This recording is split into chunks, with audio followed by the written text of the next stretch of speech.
Well, I would say from someone who never really intended to do any of this before, just do whatever you're curious about.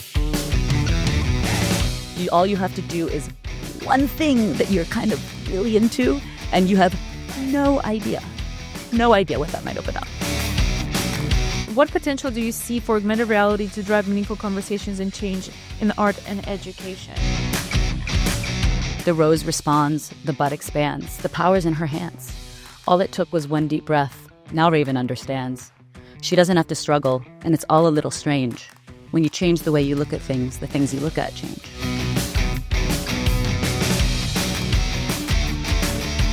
So the less you know, maybe the better. It's for in my old studio, I used to have this phrase on the wall that says, "Don't wait until you're ready. Begin." Artful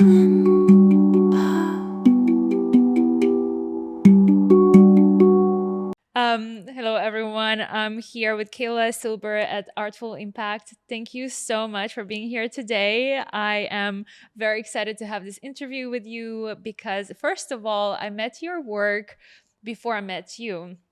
Actually, at our mutual collector's home, where my animalized collection was, and one of your pieces as well, and also our dear friends Jess and Pasha, who support both of us. So it was beautiful to see that our works were appreciated by the same people, which is really cool.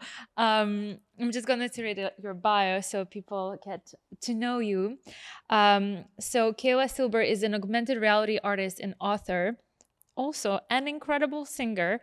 So Kayla's passion for the arts manifested itself early through her love of drawing, dancing, singing, acting, and writing.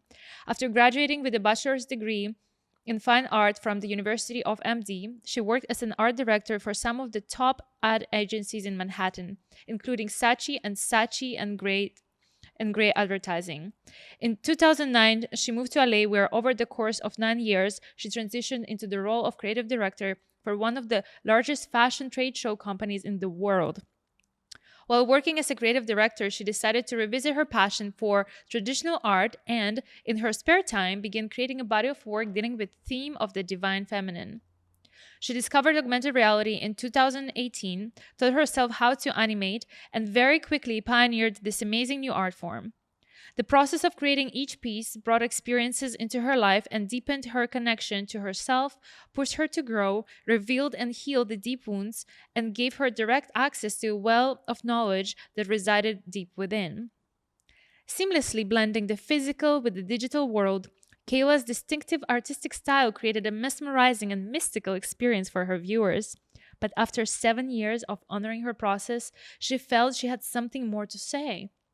In January 2024, she decided to embark on a new creative adventure that would merge all her artistic pursuits and give her a much wider platform through which to communicate important messages for humanity. Kayla Silber, everyone. Well read. Thank you. Thank you. Wow. Well, first of all, Kayla just gave us a demonstration of her book, Rosie and Raven, about which we're going to talk very soon, and I'm going to describe it a little bit so people who are listening can get to know it better. And before... well, actually, you know what? Why don't we do it right now? So Rosie and Raven is an entirely new kind of children's book that helps to infuse basic mindfulness practices with wonder and delight by utilizing augmented reality to activate the magic hidden within the illustrations. Excavating hidden talents buried deep within, Kayla wrote, illustrated, animated, and sang this book into existence. With this innovative approach to storytelling, she hopes to inspire tech-savvy kids to connect with themselves more deeply and to remind parents that magic is real. Yes. And so with Rosie and Raven, how do you use storytelling to inspire mindfulness and deeper connection with oneself and the world? Well, I'm going to answer that question in two parts. Yes, please. So the first part of that is the way that this book was conceived in my mind. And that's a mindfulness story, and that's a podcast, and that's a book all on its own. And the second part is just the messages that are within the story itself. So on January 1st of this year, I was at my friend's apartment for a New Year's brunch, and I saw this rose on the wall. It was like a felt rose. And I was talking to my friend, Sarah, who is a fairy, an actual fairy. She is in LA. She dresses up like a fairy and does children's parties, and she's a full-on fairy. And when I saw her and I looked at this rose, I said, hey, Sarah, I'm going to put you in a book. And it's going to be an adventure through mindfulness using like a fairy as the protagonist. And I'm going to use the rose as a narrative structure. So all of this just came out of my mouth. I had no idea that that was even going to come out of my mouth. And as I was saying these words, I remembered, and this was the craziest experience of my life, but I remembered I thought it was maybe 10 years before. I wasn't sure how many years it was, but 9-10 years before, I remember waking up from a dream. And in the dream, I was holding this book, and it looked like an illuminated manuscript, or it was very weighty, like a spell book almost. And there was a rose that was on the cover, and it was literally coming out at me 3-dimensionally. And there was poetry around it, and I don't know what it said, but it felt like this poetry book of some sort. And the way the rose was coming out was so impossible that I didn't understand what I was looking at. And I was like, who made this? What is it? Someone had given it to me in my dream, and I thought that person had made it. And when I woke up from the dream, I was like, I made that. I don't know what that is. It's not possible, but shelved that. And then as I started creating augmented reality art over the last 7 years or so when that dream happened, I had just started creating my new body of work, but I hadn't yet incorporated any augmented reality, nor did I know how to animate. So when I saw this 3-dimensional rose moving and coming off the page, as the years went on, I kept revisiting that dream because I was like, I'm kind of making like 3-dimensional moving things. That's weird. And when I got the idea for the book, I went, oh my God, I'm gonna make this book. The book has already been made. And whoa, like that was a really incredible moment for me. And when I went home that night, I had a big meditation on it. I hadn't meditated in a really long time. And that's kind of where the mindfulness aspect comes in. So I sat down to meditate because I was really full of like energy. And in that meditation, it was the calmest, most beautiful experience I've had meditating in a very long time. And I was just feeling very present, as if I could feel this creative life force about to begin. And I went back, I opened my computer, and I'm going to find this entry because I wrote that dream down in my journal. I did, and I couldn't find it. And I was like, where is it? I ended up saving it as a different name, and I did find it later, but I didn't find it right then. But instead of like lurking for it, I just decided to start kind of automatic writing right after that meditation. And the whole plot came out within 20 minutes of this book. And I had never written any kind of story before. I had never thought I was going to do a children's book. And here I am with this plot, this concept that this fairy is wants to travel into human world, and she knows that she's got a limited amount of time, and she comes into human world, and through a series of unfortunate events, she gets waylaid, and a snowstorm comes and withers her rose.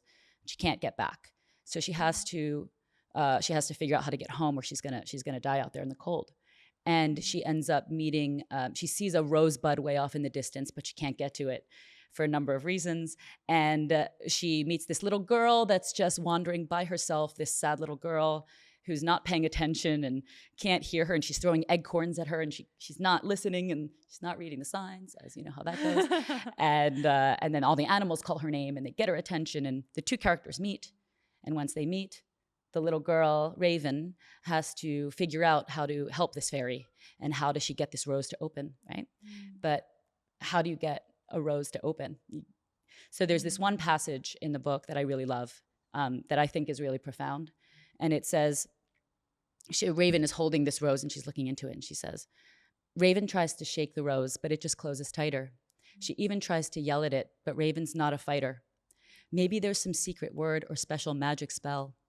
She hangs her head and breathes in deep, and oh, that lovely smell. The rose responds, the bud expands, the power's in her hands. All it took was one deep breath. Now Raven understands. She doesn't have to struggle, and it's all a little strange. When you change the way you look at things, the things you look at change.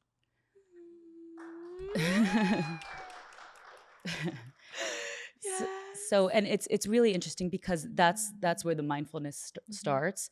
And for me, all of these little rhymes, they help me, right? I wrote it for me because I really struggle with this stuff. I struggle with gratitude. I struggle with appreciation sometimes, even though I'm an artist and I feel like I appreciate everything. Sometimes I don't. And sometimes I get really in my head about things. There's a part in the book that's about imagination, and really it's about manifestation, but for a child, it's, better if it's imagination and the power of your words. So speaking really negatively about myself, all that stuff, I wrote it for me. And then I revisit it sometimes when I'm in my head and they're rhymes. So I remember them. I don't remember anything, but I remember the book because it's in rhyme. Right. And the way that the augmented reality shows you what those things are. So like you see the snail and then you're like, oh, he's cozy in his little home. And then when I'm like complaining in my mind about something, I'm like, sometimes snail is sad, he's slow, and it just like gets in my head and I repeat it. So those are the two aspects of how mindfulness kind of comes into this experience. That's beautiful. And I love that you did it for yourself first, right? Because, and also like, oh my goodness, I wish I read books like this when I was a kid, right? Otherwise I had to like figure out how to like teach myself all of these things of mindfulness when I was older, when it's way more overwhelming. And I'm sure that we can grow way more grounded adults when they have the tools of how to connect back to themselves and how to recenter their minds. And you said like when you were showcasing the book, you were like, careful, they're gonna get stuck in your head. I'm like, yes, please. I wanted to get stuck in my head. And actually, I don't know if you ever experienced that, but well, first of all, the way it seems like you channeled the book, right? Like it's like literally came through and you brought it to life. And at times as creatives, we don't have to question like, oh, I'm not a writer, or for me, like I don't do podcasts. Like, I think I'm like, here I am, but you know what I mean? Like it happens, right? Organically. And so in a way, like this, I don't know if you ever experienced this, but sometimes it happens to me when a song is stuck in my head and I'm like, wait a second. So it's so random. And I actually start listening to the words of what is it that I'm singing. And it's exactly what I need to know and hear in that moment in my life. I don't know if any of you experienced that, right? Have you? Well, before I wrote this book. Yes, tell me.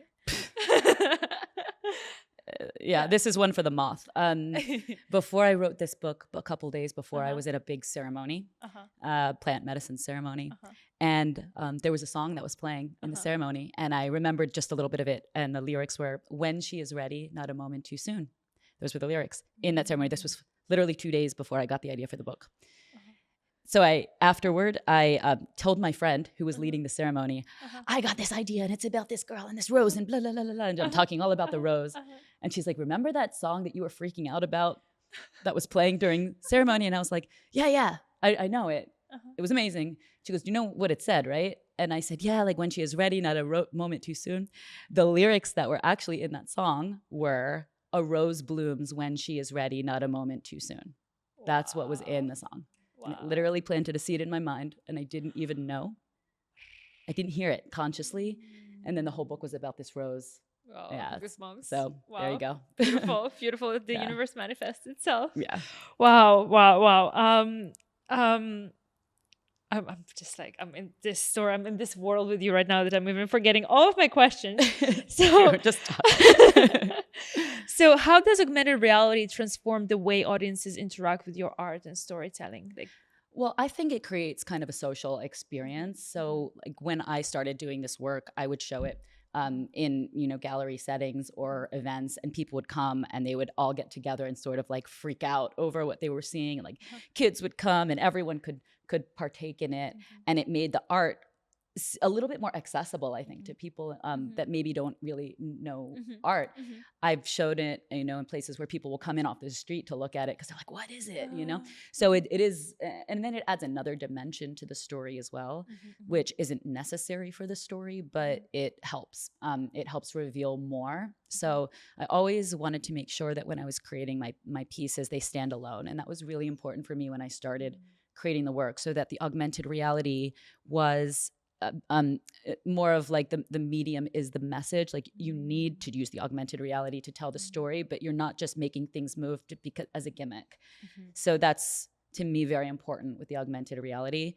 And when I wrote that book, when I created that book, that was also like, I got to make it stand alone, make sure that, it's not necessary, but just an enhancement for it. Right. And it's such a beautiful enhancement, honestly. Like, it's like, how when we read a book as a child and you imagine this whole world, and then here it's like that world is actually like coming to you and it's happening. And for some reason, when you talk about it, I imagine like those the images, the illustrations that you have as posters that kids can put in their rooms. They are going to be, yeah. Yeah. And because then like they can have a window to that and also listen to those things when they're feeling low or when they need a little uplifting. Yeah. So I touch upon the monetization topic with quite a few creatives, because I feel like so many other impact artists, they want to know how have you successfully monetized your augmented reality projects while keeping their educational and artistic essence intact? Great question. I haven't. So if there was just like a CPA in the room somewhere, like a hardcore Daniel CPA, that I haven't yet. Right. That in a way that I think is sustainable for myself as an artist. When I do a painting, it's like, oh, how much is that? Oh, $5,000, $8,000. And they're like, oh, cool. Maybe check back next year. Gotta just do my taxes and like figure it out. But, and that doesn't have a very big reach either, because it goes on someone's wall and then that's it. And even if I do art prints, that just goes on someone's wall and then that's it. So I was thinking about doing a book for a long time, but I never thought about it as a children's book. I only thought about it as a book of my art, right? And which is another just way to put my art in front of people. But the book with the message and the story and the music, that was a whole different way of connecting to a completely different audience that I have never even thought about reaching before. So I'm hoping that this is, and along with that, there's curriculum ideas I have. There's all kinds of product ideas I have with this. So this one book has now like all the branches of this book. I'm like, oh, I could go there. Oh, I could go there. Oh, I didn't even see that before. Right. Yeah. And almost like if you talk about it like more like a business approach, it sounds more like a marketing tool in a way, right? Because it brings more awareness to what you do, allows you to create different avenues for different products and branding for who you are. And ironically, our friends who have both of our art pieces, they have two twins now. So it feels like, there's like many people of, our age and like they're having children, and I can't. I still want to say that. Like, actually, you know what? If I say it, no one will know. But my best friend is pregnant. You don't know who, but she is, and I'm so excited. And it's so wonderful to see now, like as we go through this phase. And I'm sure that book will be in so many households. I hope so. And so, bridging realities. Like, how do you balance digital innovation and the emotional human connection in your work? Yeah, I think it goes back to those illustrations that you saw in the book, those are Midjourney. And I'm being really open about that. That is thousands of iterations. That is me I'm going to take an eye from this. I'm going to take a wing from here. I'm going to take a leaf from here and build these things out. Because if you see my art, you would know that all of that is all collage. Yeah, it's all collage based on things I've taken pictures of that I turn into other things. But Midjourney and these new AI tools have given me this way of like, well, instead of having to hunt down a chrome like cheetah that I must have in this painting, now I can just use some of my art actually as prompts to generate the things that I want to create, and I can do whatever I want. So it's completely opened up that world for me. So Were you feeding it your work? Yeah, sometimes I feed it my work, and sometimes, and there's a whole other thing that I created, like feeding it my work was really, really wild. But for this book, I actually fed it illuminated manuscript pages because I really wanted it to look like an old vintage book. So that's kind of the prompts I fed it, and then using like my years and years of composing and creating and just being a creative director, like designed it basically based on that. So yeah, if you saw the number of iterations, it's like, no, I definitely didn't just feed stuff into a prompt. This is insane. I know. I know what it takes. And like, I remember Midjourney came out, and I remember so many people were like, artists are like, oh my God, it's gonna steal our job. And like so much drama. And I was looking at all of this and I was like, no, never. Truly No. never. And the reason is like so many different, I feel like it's a tool, right? And it's so important to use it. And for us, instead of like fearing it and pushing it away, like all these like innovations, like how we can utilize it and actually move our art forward. And I know what it's like. You're like, okay, thousands of iterations. Oh my goodness. Sometimes I remember like the way I work is I'm going to use the same word, channel visions, right? And I see this vision and now, okay, how do I bring it to life? And I remember I would like work with Midjourney. I would be like, okay, like, you know, this is what I saw. Yeah, it's not easy. It's like, no. I'm like, this is not it. Like, it'd be easier to hire an illustrator. Yeah. And honestly, but way more fun to do it this way. Oh yeah, totally. And then like what I realized, I was like, you know what, I'm just going to take little parts, and I'm sure you did that too, and collage out of it. And just like, you know, like, so it's a beautiful way to like imagine and get more ideas. Yet I don't think necessarily it's like replaces the artist. No. And you know, it definitely, not only does it not replace, I mean, it might replace some people. So I can't really speak to that. But for me, what it opened up, I was an art director anyway. So like if I were working at a place and I hired an illustrator, or I hired someone to do something, no one would say, you didn't do that. Right. Like I did, you know, I drove it. I'm the driver. Right. So what it allowed me to do was like take full control of the wheel. And not only that, but like find things that were in myself that I never would have had the courage to do before, because I didn't even know I could do any of this stuff. And I will say that I did not use any AI for any of the writing. So the writing was really important, that it came completely from me. And that to me is also like the human connection part of it, because it literally is my words. So that was important for me. Beautiful. And just so the aspect of the actual like video, like did you also use AI animation, or like what is the process? So most of that is manual hand animation in After Effects. Oh wow. And there's a little bit of AI in certain places that I couldn't have rendered without it. So when the flower opens, I figured out a little way, like I figured out all these little techniques, because I would call myself like a problem solver first and foremost. And I love getting in there and figuring things out. 4 a.m. I'm like, just one more, I'm gonna do it. But there are little parts of the animations that I couldn't have done before. And right when I was about 2 months into the book, I was getting really stuck, because I didn't know how to duplicate a character. I was like, well, I have this cute character. She looked a lot like me. If I show a picture of me when I was little, so it's me. And I didn't know what I was gonna do. And I was at this rooftop party, and this guy pulls me aside and he's like, hey, Kayla, did you hear about the latest Midjourney update? I'm like, no.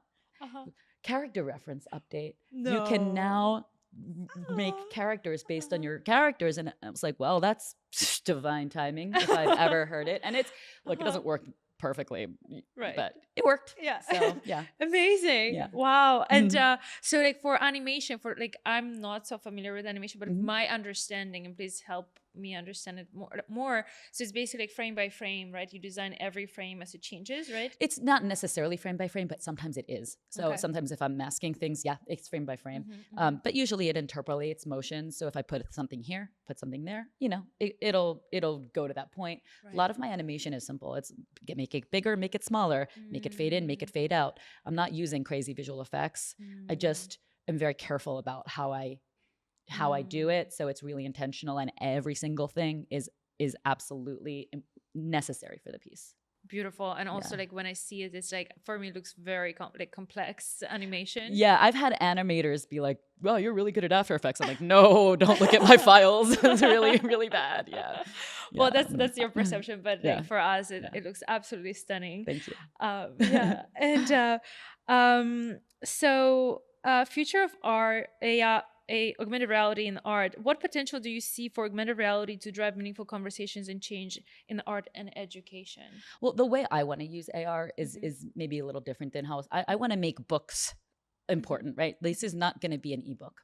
This is a book that you must have as a physical book, and you will read it as a physical book. I want to do AR coloring books, like make people draw, make them color, and then AR. Yeah. Wait, tell us more.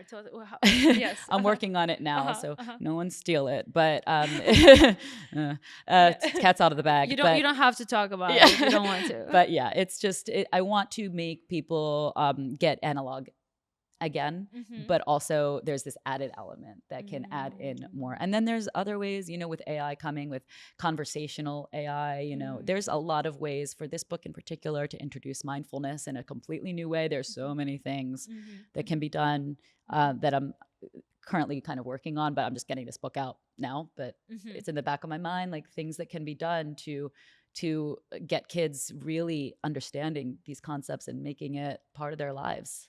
Right. And if you're going to use a screen, use it for use it for good. Yeah, exactly. Yeah. Yes. Beautiful. Yeah, use it for magic. Right. Yeah. So when do you see the book coming out, and like when should we expect it, and what's I was supposed to have it in my hands right now. But I don't, so it's taking a minute, but it should be available in the next couple weeks. Wow. On Amazon. And then I'm going to do a different print run with a really nice printing company that's going to do it like really nicely. Is the rose going to come out of the cover? I mean, maybe. No, it actually does through the augmented reality. I didn't show you the cover, but no, I want it to be printed nicely because it's meant to be a quality piece of work. It's meant to be an art piece, so I'd like to have it printed that way. But when you are going down this self-publishing road, and the reason I went with this road is for a lot of reasons, but the biggest one was time and keeping my rights and the potential to make money. What? Because with publishing, you'll make about 80 cents if you're lucky on a book. Oh wow! And with this, I can make $8 on my book, one book. So there's a huge difference. It's just I have to figure out the I have to do the hard lifting. So it's going to be a year of slogging. Work. It's going to be hard. But with traditional publishing, you need to do your own marketing anyway. So this is just what I'm choosing to do. With traditional publishing, you need they to do don't your market marketing. you. Nope. So they just, I guess, print it out. They just print it and take your money.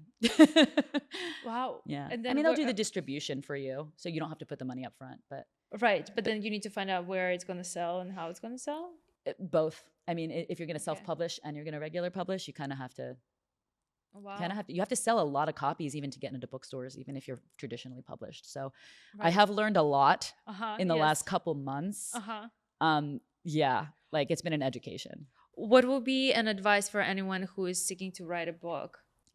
Well, I would say from someone who never really intended to do any of this before, just do whatever you're curious about. Don't try to write a book. Don't try to write a book. If it's too much, just make a little painting. I mean, I can tell you that all of this started literally by painting a rubber snake silver. Wow. It's a crazy thing, but I literally got obsessed with this rubber snake that I had in my place, and I painted it this chrome silver, and I was messing with it. And that process of just screwing around with this snake that I was playing with and filming it in different ways, and this weirdly connecting the dots led me to write this book. Wow. Yeah. Wow. So all you have to do is one thing that you're kind of really into, and you have no idea what that might open up. Wow. Yeah. It's so true. It's so true. No idea. Yeah. You just brought me back to the moment where I first fell in love with art. Yeah. I was like, I don't know, I was like about 4.5 years old. And we had this painting at home of a ship and with the sunset. And I remember I found markers and I started like painting and drawing, and then like it never stopped after that. Yeah. So there's like always that moment, just like don't limit yourself, just go for it. Yeah, and like there's something so valuable about the beginner's mind. I did not know anything, and I'm really glad that I didn't. And I don't know how this is all going to play out, but I found out after I wrote the book that people like rhymes, but publishers don't. Really? Now, if someone had told me, oh, you know what, publishers don't really like rhymes, I probably wouldn't have done it that way. And I really like how I did it. And I don't care, but like I wasn't limited by what I knew. So the less you know, maybe the better. In my old studio, I used to have this phrase on the wall that says, don't wait until you're ready, begin. Yeah. And sometimes we're like, no, you have to be so ready. But sometimes you don't. You just go for it and you figure it out as you go. So Yeah. thank you for setting that example and going Yeah. for it. And I cannot wait to hold the book in my Thanks. hand and the, Me like too. yes. And we look forward to Rosie and Revan for in the upcoming year. Thank What a you. way to start 2025. Yeah. Thank you, Kayla. I appreciate you so much. Thank you. And good luck on the publishing. And I hope we all get to experience it very soon. Thank you. Thank you. Thanks. Artful Impact.